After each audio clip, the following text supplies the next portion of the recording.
too sensitive, too talkative, too emotional, too much, not open enough, not organized enough, not trying hard enough, not enough. Too much and not enough at the same time, in the same relationship, sometimes in the same sentence. If you know this feeling, if you feel it in your body right now listening to this, I want you to know something before we go any further. You are enough, and you're not too much. And today, I'm going to help you understand where that message came from, why it got its talons in you so deep, and how to start loosening its grip, because it's been hurting you long enough. This is the Neurodivergent Love Lab. I'm Jenna Dalton, a psychologist who specializes in helping ADHD, autistic, and AuDHD humans make sense of love. And this is episode 4, Too Much and Not Enough, the story of your ND life.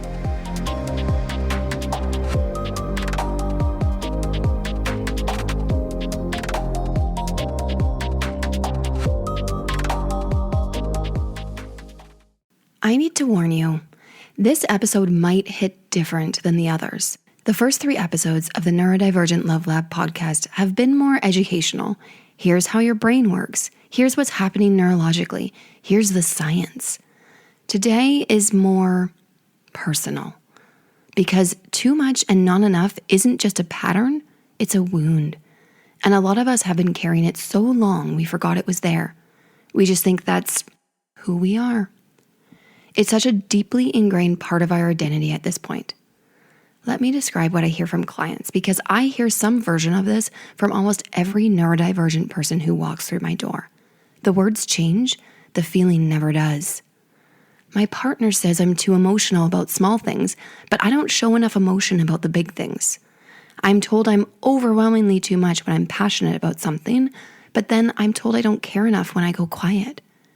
I give too much at the start and then not enough after. I'm too rigid about my routines, but too disorganized about literally everything else. I talk too much about things nobody cares about, but don't say enough when it matters.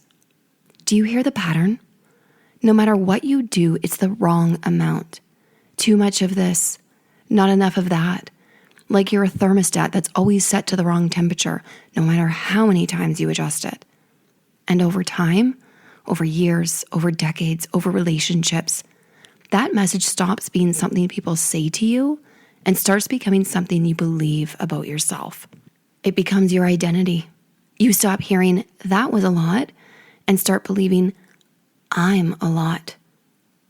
You stop hearing, I need more from you, and start believing, I will never be enough. I'm fundamentally bad at love. That's the belief. That's the wound. But here's the thing, and come closer because I really need you to hear this. You are not bad at love. The system is rigged against you, and I'm going to show you exactly why I wholeheartedly believe this to be true. So this message doesn't fall from the sky. It doesn't appear out of nowhere. It has very specific neurological and social origins. And once you see them, you can't unsee them. So let me walk you through 4 of them. Source number 1, you're being measured on a scale that wasn't built for you. Okay, imagine this. You're 5'2"-ish, which might happen to be my height, and someone hands you a basketball. Side quest, this is a sport I used to love playing with my dad. Okay, you're handed the basketball. The person says, you need to dunk, and you try. You try really, really hard. You jump as high as you can. You stretch your arms out as far as they possibly can go. You start from a running leap. And when you can't reach the rim, they don't say, the hoop is too high for you. They say, you're not trying hard enough. That's what's happening. Most of the world is built for neurotypical brains. The social norms, the relationship expectations, the communication styles, the emotional expression rules, all of it is built on neurotypical averages. There's an invisible rule book that everyone is supposed to follow. And that rule book says things like, this is how much emotion is normal to show. This is how much talking is too much. This is how much alone time is healthy. This is how much enthusiasm is appropriate. And when your brain processes emotion at a higher intensity, or needs more sensory regulation, or communicates with more words or fewer words than the neurotypical average, or needs different amounts of alone time, or expresses enthusiasm at a volume that the rulebook didn't account for, you are always going to register as too much or not enough to whoever is reading from that rulebook. But that's not you being wrong. That's the scale being wrong for your brain. You're not miscalibrated. You're being measured with the wrong instrument. It's like trying to weigh flour on a bathroom scale and then being told the flour is broken because the number doesn't make sense. The flour is fine. It's flour. It's flouring. You simply need a kitchen scale. Source number 2, the masking paradox. This one is painful, and it's one of the things I feel most passionate about helping people understand because masking can be at the root of so much relationship pain. Here's what can happen. Many neurodivergent people, especially women and non-binary people who are socialized female, learned very early in life to mask. You learned that your natural way of being wasn't acceptable, so you adapted. You learned to suppress your stims, modulate your voice, perform the right facial expressions, regulate your interests so they were acceptable, match the energy of the room instead of bringing your own. You built a whole performance-based self to the stage, and that performative self got you through school, work, friendships, first dates, life. And here's where it gets cruel. The mask works. That's the problem. The mask is so effective that people fall in love with it. Your partner meets the masked version of you and thinks that's who you are, the composed, regulated, socially appropriate in a neurotypical way version of you. That becomes their baseline. That's the person that they feel like they signed up for. But masking is exhausting. It's like holding in your stomach all day. You can do it for a while, but at some point your body just has to let go. And in a relationship, especially one where you're living together or spending significant time together, the mask inevitably slips. Not because you're careless, because you're human and your regulatory resources are finite. So the most authentic version of you comes out.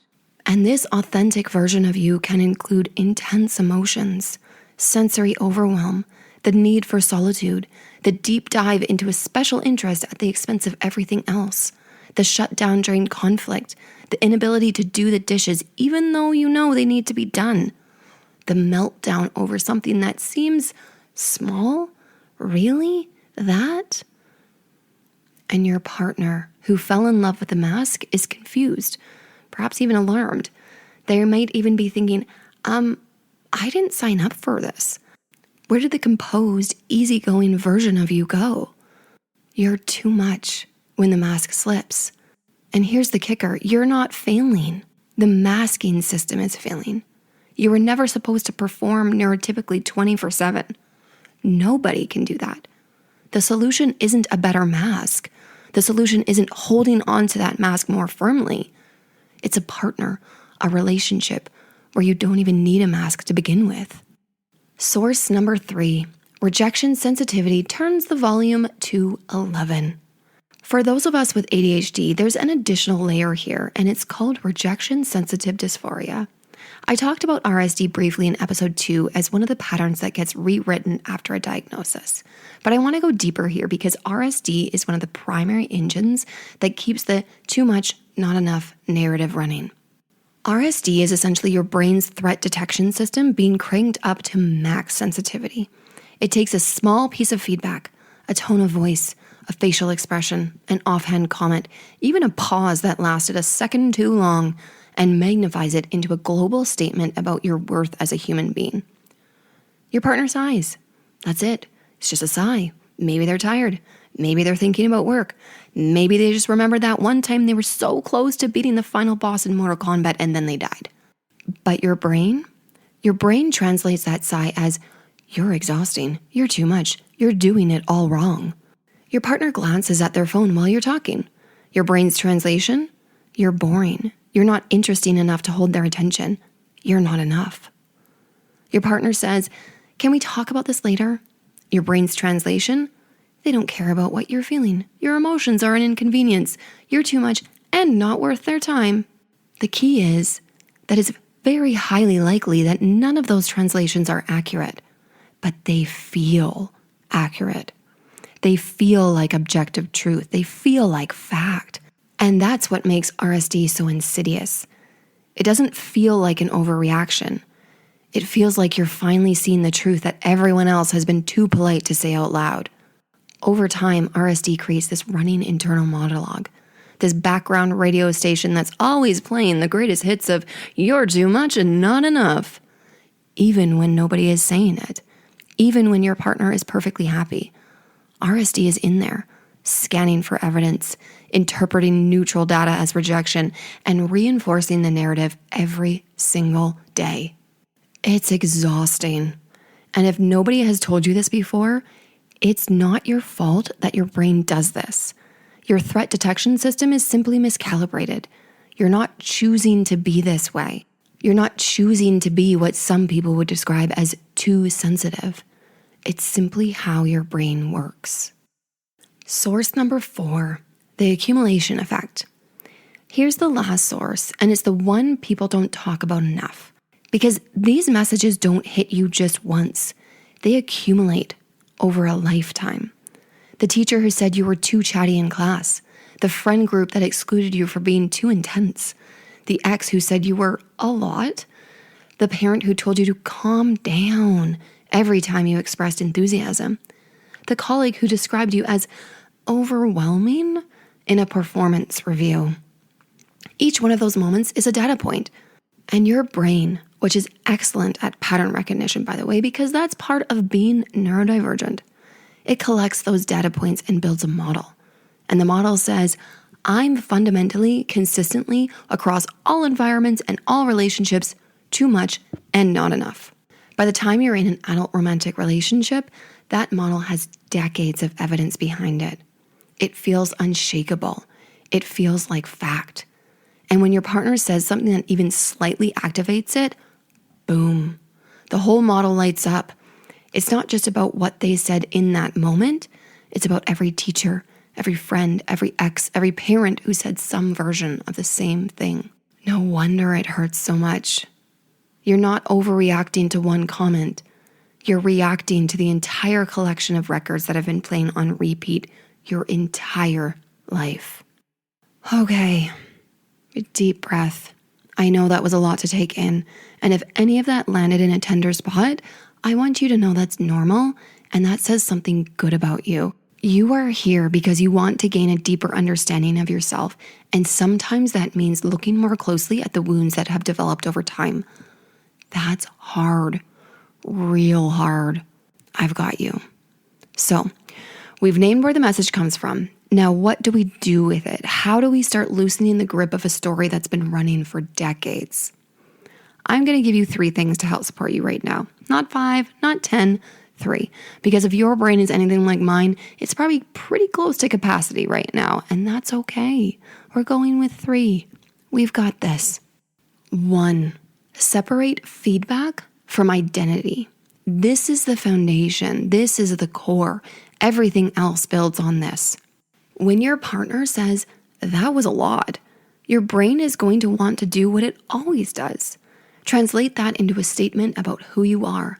That was a lot becomes, I'm too much. Feedback about a moment becomes a verdict about your entire being. I need you to practice, and it is practice. This doesn't happen overnight. I need you to practice hearing it as information about that moment only. That was a lot for them in that context at that time is a fundamentally different thing than I'm too much as a human. Think about it like weather versus climate. A rainy Tuesday doesn't mean you live in a rainy city. One moment of being a lot doesn't mean you are fundamentally and always too much. Start by just noticing when your brain makes the leap. You don't have to fix it. You don't have to argue with it. Just notice it. Oh, there it goes. They said one thing and my brain just extrapolated it to mean I'm fundamentally flawed. The noticing itself is the first crack in the pattern. And as the saying goes, the cracks let the light in. Number 2, Name your needs without apologizing for them. Okay, this one. This one is likely going to feel uncomfortable, especially at first, because if you spent your whole life being told you're too much, you've probably developed a reflexive apology habit. You apologize before you even state the need, like you're preemptively defending yourself against the judgment you're sure is coming. I'm sorry, I know this is a lot, but could we maybe turn the music down? I'm sorry, it's just a sensory thing. Sorry, I know I always do this, but I need a minute before I can talk about what happened. I'm sorry I'm so much right now. Let's try those again, without the apology this time. I need the music lower, please. It's a sensory thing. I need some time before I can talk about this. It's not about you, it's about how my brain processes conflict. I'm really into this topic. I appreciate you listening. Notice there's no sorry in any of those. Not one. Because you are not apologizing for having your unique, beautiful brain. You're communicating what you need. And those are massively different things. You don't apologize for needing glasses. You don't apologize for being allergic to peanuts. You don't need to apologize for needing lower lights or processing time or extra stimulation. Those are features for your operating system, not bugs. And I'll tell you something else. When you stop apologizing for your needs, your partner actually takes them more seriously. An apology communicates, I know this is unreasonable, but I'm asking anyway, sorry. A clear statement communicates, this is real and it matters. Your partner can't meet needs you're undermining before you even finish stating them. 3. Start collecting counter evidence deliberately, intentionally. Remember what I said about the accumulation effect? Your brain has been collecting evidence for too much, not enough for years, decades probably. It is really, really good at this particular scavenger hunt. Every sigh, every raised eyebrow, every calm down, filed away, case closed, verdict rendered.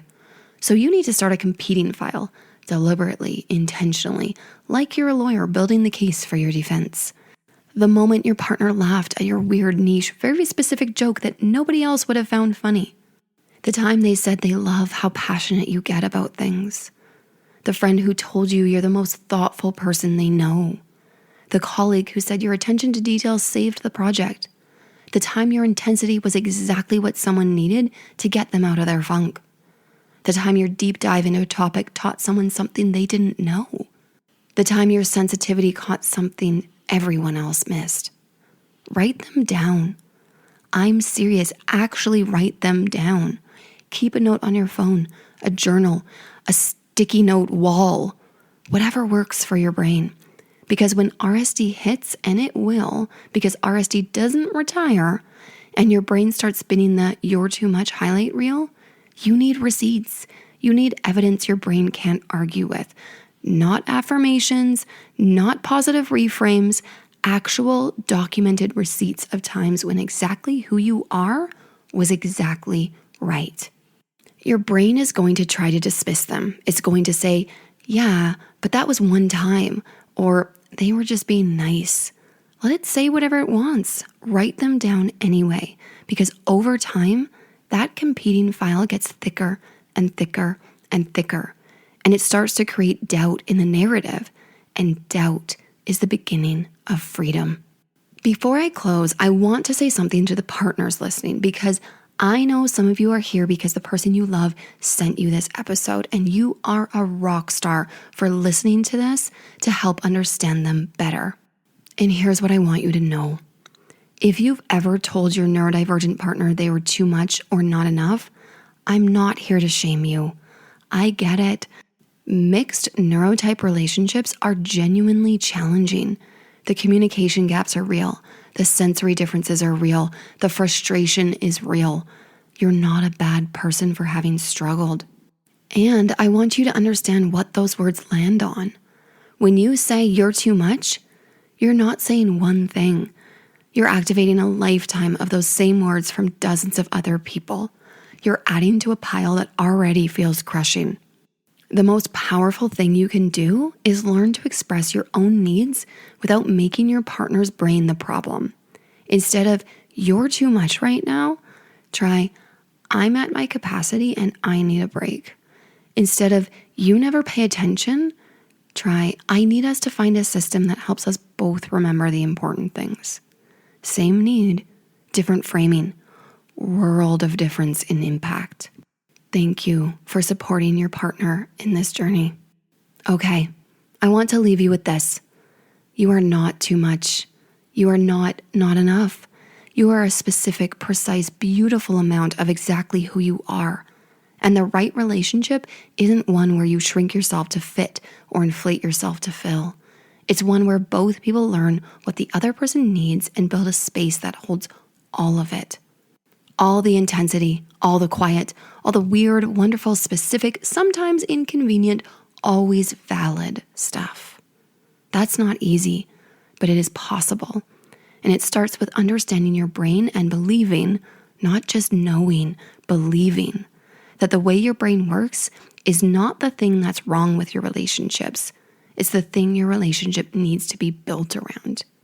If this episode stirred something up and you want to talk about what this looks like in your specific relationship, come find me on Instagram at neurodivergent love lab and send me a DM. I'm serious. I want to hear from you. I want to know how this episode felt in your soul. Next week, we're going to break down exactly what's happening in your brain when you shut down during a fight and why the experience is completely different depending on your neurotype. That one's going to be really practical, so bring a cute notebook if you're a notebook person, or your phone, or a Post-it note, whatever your jam is. I'm Jenna Dalton. Your brain isn't broken. It's beautiful. I'll talk to you soon.